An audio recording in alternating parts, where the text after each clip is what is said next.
The sound of boots slamming against the barracks floor echoed in my ears. It was the third day of boot camp, and I was already questioning if I'd made the right choice. The mess hall had been nothing but the clinking of trays and hushed conversations. But today was different. Today, I was about to find out just how much I didn't belong. "Private Reid!" Sergeant Maxwell's voice cut through the room like a knife. "Get your ass in here." I was standing in the doorway of the barracks, trying to keep my head down, hoping to escape unnoticed. But that was impossible now. When I stepped inside, the room went silent, every set of eyes snapping to me. My heart sank to my boots. I was a scrawny 5'8", with hands that hadn't yet seen enough weight to call them tough.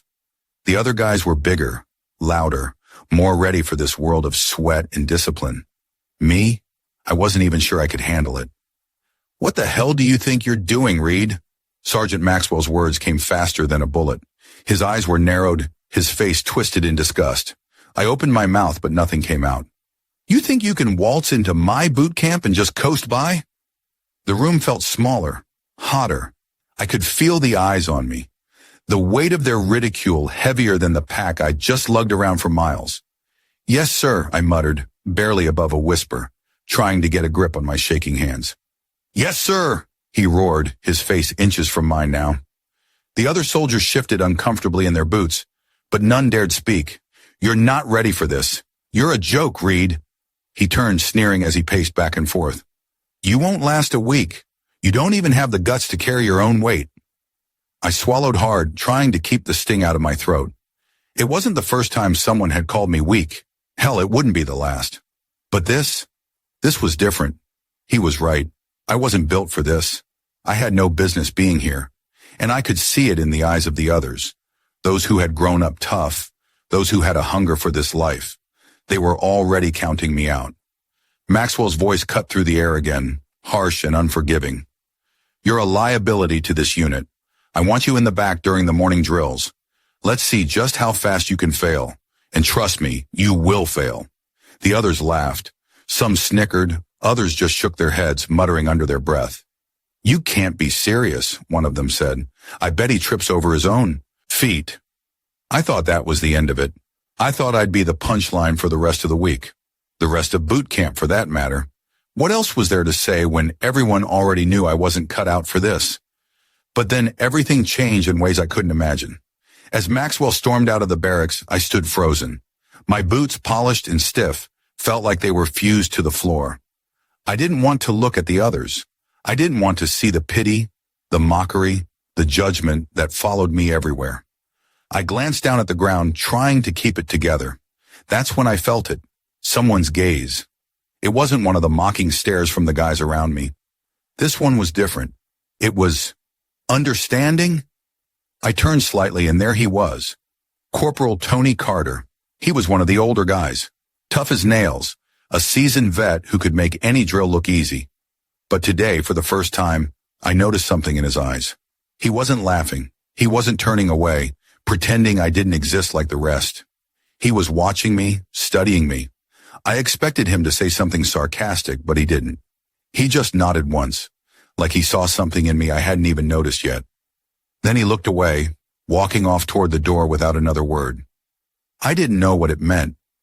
Maybe it was just pity. Maybe it was a warning. But for the first time that day, I didn't feel completely alone. It wasn't much, but it was enough to make me think. Maybe I didn't have to let this place swallow me whole. Maybe, just maybe, I could find a way to prove them all wrong. But the thought of that was terrifying. Because if I failed, there would be nothing left to come back to. There would only be the memory of a kid who couldn't cut it. And I wasn't ready to be that person. That night, I lay in my bunk, staring at the ceiling, listening to the sounds of the others snoring. My body ached. Every inch of me was exhausted, from the drills, from the ridicule, from the weight of expectations. But I also felt something else, something deeper, a quiet fire that wasn't burning bright yet, but was starting to smolder. I didn't know how I'd survive the next day, but I knew one thing for sure. I wasn't going to let Sergeant Maxwell or anyone else see me quit. If this story resonates with you, don't forget to hit the like button and subscribe to the channel so you won't miss the next chapters of this journey. The rain never really stopped at Fort Bragg. It drizzled all day, keeping the ground slick and the air thick with humidity. I remember that day like it was yesterday. Drills that dragged on endlessly, the sound of boots hitting wet pavement, the sharp commands echoing through the barracks. But none of that mattered as much as what happened later. I'd been working hard, not that anyone noticed. I spent my days trying to keep up, pushing through drills and exercises, barely managing to hold my own. Every morning was the same. Wake up early, scrub my boots, hit the chow hall where the guys threw me looks I'd gotten used to by now, and then head straight into more grueling physical tests. I ran, did push-ups, climbed walls, crawled through mud, and every time I was last. Every time Sergeant Maxwell was there, ready with his sarcastic grin and biting words. "Come on, Reid, pick up the pace. This is the Army, not some damn schoolyard." The others laughed, of course. They always did. My legs were sore, my body felt like it was made of lead, and still, I fought to keep moving. Every drop of sweat stung, and every muscle in my body screamed at me to stop. But I didn't. I couldn't. Not after what he'd said the day before. Not after the look in his eyes when he told me I wasn't cut out for this. He didn't know me, not really, but damn did I want him to. Tony had noticed, I could tell. He never said much, but I could feel his eyes on me sometimes. Not in a pitying way, but in a way that made me think he might understand. The thing about Tony was, he was like a ghost. Quiet, capable, always doing his job without drawing attention to himself. I'd seen him handle drills with ease, his face always calm, no matter how tough things got. He wasn't one of those guys who went out of his way to pick on people. He just let things roll off him, like the rain that never seemed to end here. That day we were thrown into a night run, a 4-mile route through thick mud, under low-hanging branches, and through a simulated minefield. It was the kind of thing that could break a man. I hated it. Hated the idea of having to keep up with everyone. Hated that the moment I started lagging behind, Maxwell's voice would rise, mocking me. It always did. "Reid, are you trying to get yourself killed? Move, damn it!" We were half a mile in when it happened.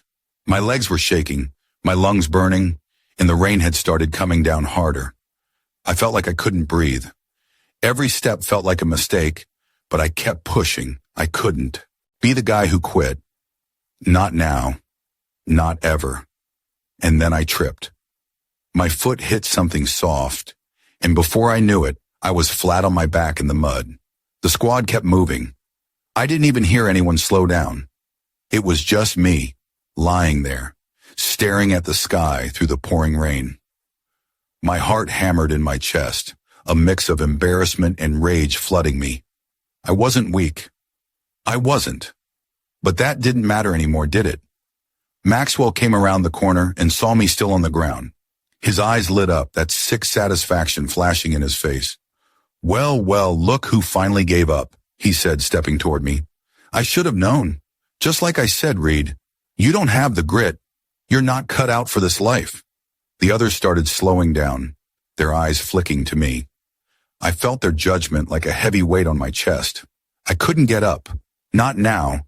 Not with him standing over me, watching, waiting for me to break. But then, Tony was there. He appeared out of nowhere, like a shadow in the rain, his hand reaching down. "Come on, Reid, you've got this," he said, his voice low, just loud enough for me to hear over the storm. He didn't say anything else. He just pulled me to my feet, no judgment, no questions. I didn't have words. I just nodded and tried to catch my breath. Maxwell didn't say anything, but I saw the look on his face. He didn't get it. He never would. We finished the run together, me and Tony. I stumbled through the course, but I kept going. My feet felt like lead, but somehow I didn't care anymore. Every step was a middle finger to Maxwell, to the guys who laughed at me, to everyone who ever told me I wasn't enough. I wasn't going to quit. By the time we crossed the finish line, I was done. I collapsed onto the grass, gasping for air, but I felt different, stronger, like I had finally proven something to myself. Tony stood over me, wiping the rain from his face, his expression unreadable. "You did good," he said. And for the first time, I believed it. That night in the barracks was quiet. Too quiet. The others were winding down. The usual banter that filled the room was absent. Even Maxwell didn't come around to make his usual snide remarks. It felt like something had shifted. I was sitting on my bunk, staring at the ceiling when Tony came over. "You all right?" he asked, his voice still low but with a hint of concern in it. "I'm good," I said, not looking up. I didn't want to show weakness, not now, not to him. He sat down. On the edge of my bunk, his weight making the springs creak. "Look, I know it's hard," he said after a pause, "but you've got something in you. You've been fighting since day one. Don't let anyone tell you otherwise. You're not done yet." I couldn't say anything to that, but I didn't need to. His words, simple as they were, hit me harder than anything Maxwell could ever say. For the first time, I felt like maybe I wasn't so out of place here after all. But tomorrow would come, and so would more drills, more testing, more humiliation. But I wasn't afraid of it anymore. I wasn't afraid of Maxwell or anyone else. I had something now, something I didn't know I had before, a reason to keep going, no matter what, and that made all the difference. If this story resonates with you, don't forget to hit the like button and subscribe to the channel so you won't miss the next chapters of this journey. The sun was just beginning to rise, casting that sickly orange light over the parade grounds as we stood at attention, sweat already dripping down our backs. I hated early mornings like this, especially when I knew the day was about to suck. The drills, the runs, the constant mockery. It felt like nothing ever changed until that day. I had been grinding through every single drill for weeks now, barely making it through the motions, but at least I was getting better. I wasn't the last guy to finish the run anymore. I could do 10 more push-ups than I could last week, but I was still nowhere near where I needed to be. The guys were still making fun of me behind my back, still tossing out those sideways looks when they thought I wasn't looking. Maxwell was still on my back every damn chance he got, barking orders like he enjoyed making my life a living hell. We were out there for a full day of tactical exercises, something called a simulated enemy attack, whatever that meant. I didn't care. All I knew was that I was already exhausted, and it hadn't even started. The usual crew of higher-ups were walking around, making notes, inspecting, but I was only half listening to them. My head was still stuck in yesterday's failure, where I almost tripped over my own feet during the drill. "Reid!" Maxwell shouted across the field.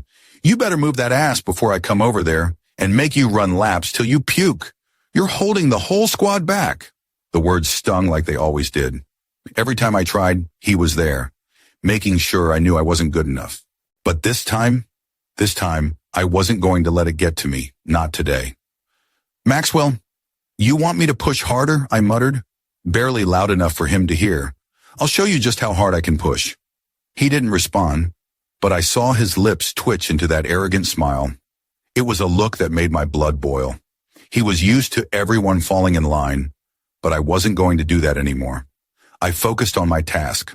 The course was set up with a dozen different obstacles, walls to climb, tires to crawl through, heavy bags to carry. It was all about endurance, strength, and teamwork. I wasn't strong like the others, but I had something they didn't. I had grit. I pushed through the first few obstacles, struggling but making it. When I hit the wall climb, my arms screamed for mercy, but I pulled myself over, my fingers digging into the rough surface of the wood. My heart was pounding so hard it felt like it might explode, but I made it to the other side. Then came the real test, the fire drill. We had to carry a mock wounded soldier, dead weight, dead body, you name it, across the field while dodging enemy fire from the other side. My hands were slick with sweat, my legs shaking from the climb, but there was no turning back.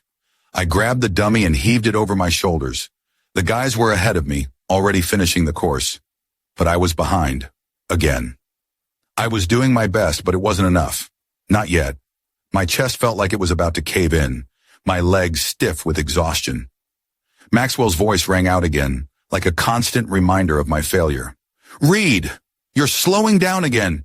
Move it!" I stumbled, the weight of the dummy tipping me off balance, and for a moment I thought I was going to fall flat on my face. The guys had finished, all of them laughing and heading back to base, But I was still out here, dragging myself across the field, and that's when it happened. As I staggered forward, my foot caught in one of the hidden trenches they'd set up for the course. I fell hard. The dummy landed with a sickening thud beside me. I tried to pick it up, but my arms were too weak. My head spun, and the rain made everything slippery. Every single muscle in my body was on fire. The sound of the others getting back to the barracks filled my ears. And then Maxwell's voice, sharp, mocking, cut through it all. "You're pathetic, Reid. A joke. You can't even carry a dummy across the damn field. You're a liability, nothing more." It was like the entire world froze. For a second, all I could hear was my own breathing, ragged and loud. I couldn't even move. My body wouldn't let me. I was about to collapse from the weight, both physical and mental. But then something inside me snapped. Something deep that I didn't know I had. Maybe it was the humiliation. Maybe it was the constant feeling of being the underdog, always fighting just to stay in the race. But at that moment, I was done with it. Done with Maxwell. Done with everyone who had doubted me. I looked up at him, and I saw something I didn't expect. Maxwell wasn't grinning anymore. His face had dropped into something colder, more calculating.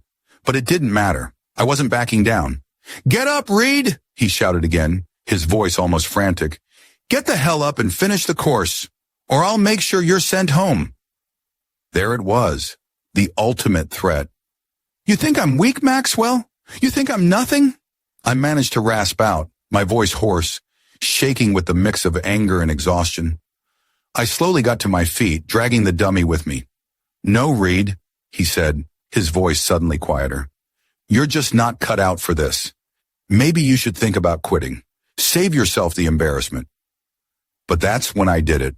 I lifted the damn dummy off the ground, my muscles screaming, my lungs burning, and I marched forward. I didn't care about the pain anymore. I didn't care about Maxwell's insults. I didn't care if the whole damn platoon was watching me. I was going to finish this, and if it killed me, so be it. I crossed that finish line more than a minute after the others, but I crossed it. I finished the damn course. The silence that followed was deafening. The other guys were staring at me, their mouths hanging open in shock. Maxwell stood there too, frozen. Tony was the first to speak. He stepped up behind me, clapping me on the shoulder, his voice low.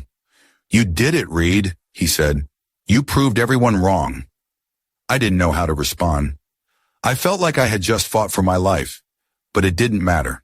The satisfaction of crossing that line, of showing Maxwell that I wasn't going to break, was worth it. Maxwell didn't say anything. He just turned and walked off, his pride bruised. It was the first time I'd seen him look anything less than completely in control. But the best part, the part that I'll never forget, the looks on the faces of the guys in the squad. They were all watching me, but this time, it wasn't with mockery or ridicule. This time they saw me. They saw the fight in me. It wasn't just a victory over Maxwell. It was a victory over everyone who'd ever doubted me. And in that moment, I realized something. I wasn't the weak link anymore. Not by a long shot. If this story resonates with you, don't forget to hit the like button and subscribe to the channel so you won't miss the next chapters of this journey. The next few days were a blur. I couldn't even tell you what drills we did or what exercises we ran through. All I knew was that my body hurt more than it ever had in my life. But something in my mind had shifted. The constant mockery, the stares, and the half-hearted encouragements from the guys. None of that mattered anymore.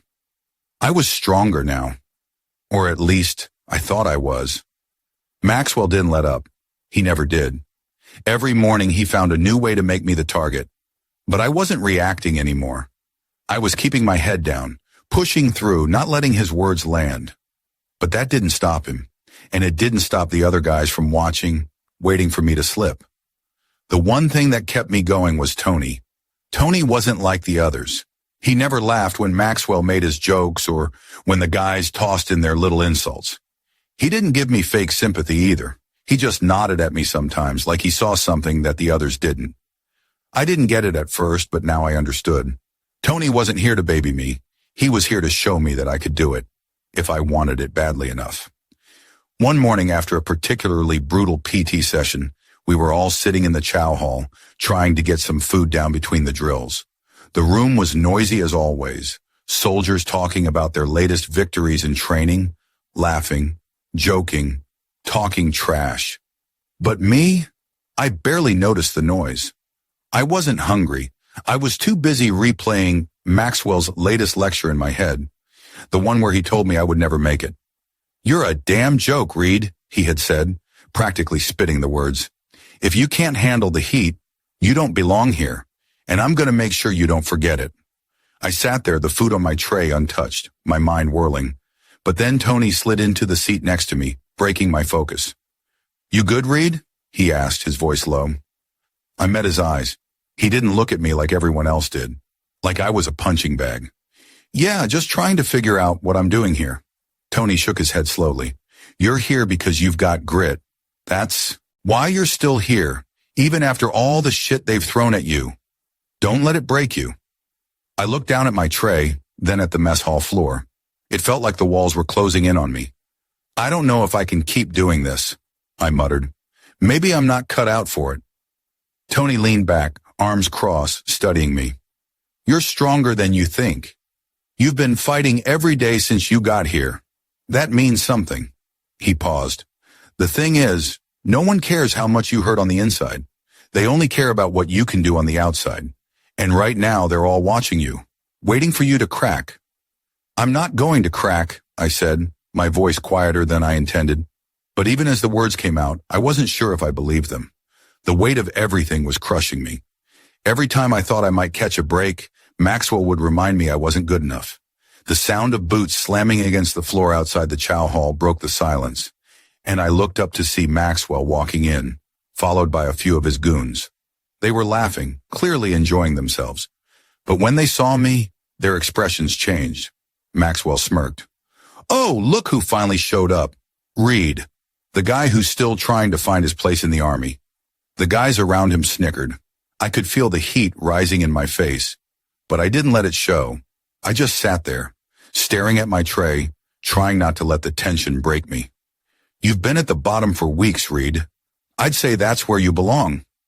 Maxwell's voice was almost a taunt, like he enjoyed putting me down in front of the whole room. The other soldiers stared at me, some with pity, others with quiet amusement. But then, just as Maxwell was about to say something else, Tony stood up. It was subtle, but I saw it. A small shift in his posture, like he was bracing for something. The room went quiet. "Maxwell, you really like picking on the guy who's already down, huh?" Tony's voice was steady, calm, but it hit like a punch. "If you think it's so easy to be here, why don't you show us how it's done?" Maxwell narrowed his eyes. "Excuse me?" "You heard me." Tony's gaze was unwavering. "You keep throwing Reid under the bus like it's a damn joke, but he's still here. He's still standing. Are you?" The silence in the room was deafening. Tony had just flipped the script in front of everyone. Maxwell opened his mouth like he was going to say something, but nothing came out. He looked around at the others, trying to find his footing. The tables had turned, and for the first time, it wasn't just me on the defensive. Maxwell finally scoffed, clearly trying to regain control. "This isn't over, Reid. I'm just getting started with you." But something had shifted. The others weren't laughing anymore. They weren't sneering. They were watching, really watching. And even though the tension hadn't fully broken, I felt something change inside me. Tony leaned in closer, lowering his voice. "Don't let him get to you. You've got more than he's ever had. Just keep proving him wrong, day after day, and the rest of them will follow." I nodded, but my mind was racing. For the first time since I'd gotten here, I didn't feel completely alone. I had allies. Maybe not everyone, but at least Tony. And that was enough to keep me going. The next few weeks were harder than ever. Maxwell's snide remarks didn't stop. In fact, he seemed to ramp them up, pushing me at every turn. But this time I didn't react. I focused on my training. I threw myself into every drill like it was my last. And bit by bit, the others began to notice. They weren't laughing anymore. They were watching. One morning, I found myself in the middle of another grueling obstacle course. But this time I wasn't struggling. My legs were steady, my arms stronger than they'd been before. I could feel the difference. The guys who had been so quick to write me off were now looking at me differently. There was a new respect in their eyes, and it wasn't because I was the fastest or the strongest. It was because I refused to quit. When I crossed the finish line that day, I didn't hear Maxwell's voice. I didn't hear the mocking laughter. All I heard was the sound of my own breath, deep and steady, and for the first time, I felt like I belonged. If this story resonates with you, don't forget to hit the like button and subscribe to the channel so you won't miss the next chapters of this journey. The day had finally come, the final obstacle course, the one that every recruit dreaded but couldn't avoid. We were all lined up at the starting line, and for the first time, I felt like I belonged. Not because I was the fastest or the toughest or the strongest, but because I had survived. Maxwell stood at the starting point, watching us like a hawk. He had that same look on his face, the one that said he was waiting for me to fail, just like he always did. But today, I wasn't going to give him the satisfaction. I wasn't doing this for him anymore. I was doing this for me. The whistle blew and we were off. The course was brutal, designed to break us. Mud pits, high walls, tire runs, rope climbs. It was all there, each obstacle testing our limits. I pushed through them one by one, my muscles screaming at me, but I didn't stop. I kept my eyes forward, focused. The other recruits were moving faster, but I didn't care. I'd learned not to compare myself to them.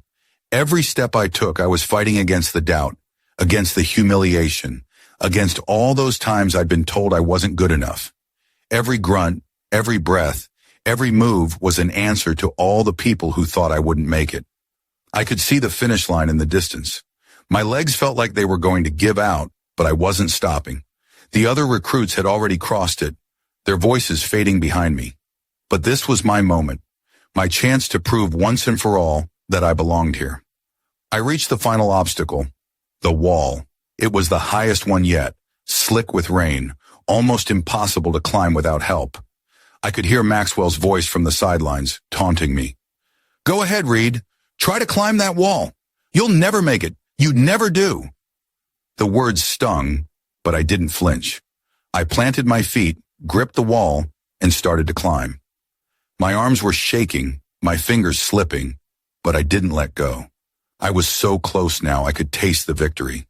And then, as I was nearly at the top, my foot slipped. I fell hard, hitting the ground with a thud that knocked the wind out of me. The pain shot up my back, but I didn't stay down. I couldn't. Not after everything. I scrambled to my feet, heart racing, and took another shot at the wall. This time, I got a better grip. One hand, then the other. I pulled myself up, inch by inch, refusing to let this wall beat me. When I finally made it over, I looked down, breathless. Maxwell's eyes were on me, but this time, there was no smug grin. He was watching, waiting, almost surprised that I hadn't given up. I dropped down the other side, stumbling slightly as I landed. But I was across. I had made it. I had finished the course. For a second, the world was silent. I couldn't hear anything except my own breathing, loud in my ears.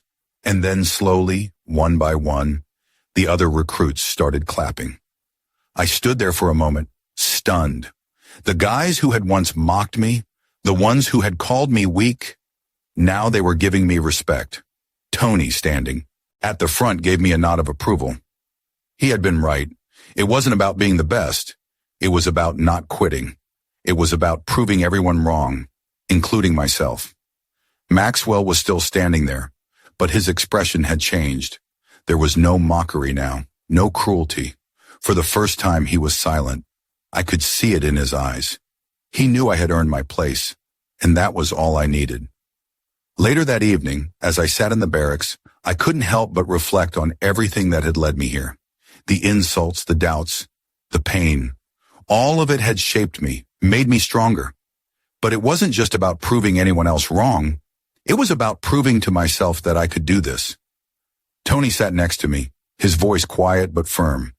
"You did it, Reid. I knew you had it in you." I nodded, still trying to process it all. I didn't think I could finish that course, but I did. I actually did it. Tony gave me a small smile. "You didn't think you could, but that's exactly why you had to." There was no applause, no fanfare, just a quiet sense of pride that settled in my chest. I had earned my place here, and no one could take that away from me. Maxwell might have been the one in charge, but I knew now that I didn't need his approval. The guys respected me. Tony respected me, and that was enough. I didn't know what the future held, but for the first time in a long time, I felt like I was ready for it. The journey wasn't over, but I had made it through the hardest part, and nothing was going to break me now. If this story resonates with you, don't forget to hit the like button and subscribe to the channel so you won't miss the next chapters of this journey. The final day came, and the sun was low in the sky, casting long shadows over the parade ground. There was a quiet weight to the air, the kind that comes with endings and beginnings. As I stood there beneath the old flag, the one that had seen countless battles, countless men and women fight under its colors, I felt a deep, steady pride. It wasn't the pride of being the fastest, the strongest, or the smartest. It was the pride of having fought, of having refused to quit, even when everything told me to. Behind me, I could hear the soft shuffle of boots as the squad gathered. One by one, they fell into formation, their faces serious but respectful. Then as the last of them took their place, I felt the weight of their gaze. They weren't looking at me like the kid who didn't belong. They were looking at me like a comrade. They understood what it meant to fight, to face your limits and push past them. And in that moment, there was no doubt left. Maxwell, standing at the edge of the group, gave me a single, respectful nod. It wasn't much, but it was everything. The harshness was gone from his face, replaced by the recognition that comes only when respect is earned. You see, what doesn't kill you makes you stronger, but it's the ones who fight, the ones who push back, who reap the rewards of their own resilience. Actions speak louder than words, and I had proven that every single day I showed up. I had earned my place. This story isn't just mine, it's yours too. It's the story of every man and woman who's ever had to stand up against the odds, against the people who told them they weren't good enough. It's about brotherhood, dignity, and the unbreakable will to keep moving forward no matter how heavy the burden. If this story resonates with you, share it with others. Let them know they're not alone. Hit that like button to show support and subscribe for more stories that remind us what it means to be strong, to be a part of something bigger. You're not just part of an army, you're part of a family, and we've got your back. Peace, strength, and honor to you all, always.